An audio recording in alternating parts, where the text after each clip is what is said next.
আজকের দিনে সেই অধিকার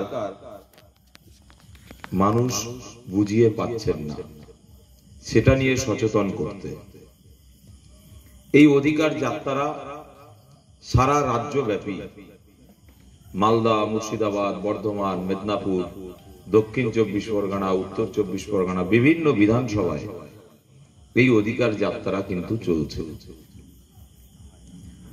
আজকের আপনাদের এই অধিকার যাত্রার পথসভাতে যে সমস্ত দাবি দাবাগুলো নিয়ে আলোচনা হচ্ছে, আপনারা একবার ভাবুন, তিলোত্তমা যে বোন, সেই বোনটা লেখাপড়া শিখেছে, তার মা বাবার ইচ্ছা ছিল ভালো একজন ডাক্তার হবে। সে একটা ভালো ডাক্তার আরজিকর হসপিটালে ডিউটি করছিলেন। ডিউটিরত অবস্থাতে আমার সেই বোনকে ধর্ষিতা হতে হলো এবং মৃত্যুবরণ করতে হলো। রিপোর্ট যেটা পাওয়া যাচ্ছে যে ওই বোন মৃত্যুর পরে ধর্ষণ হয়েছে।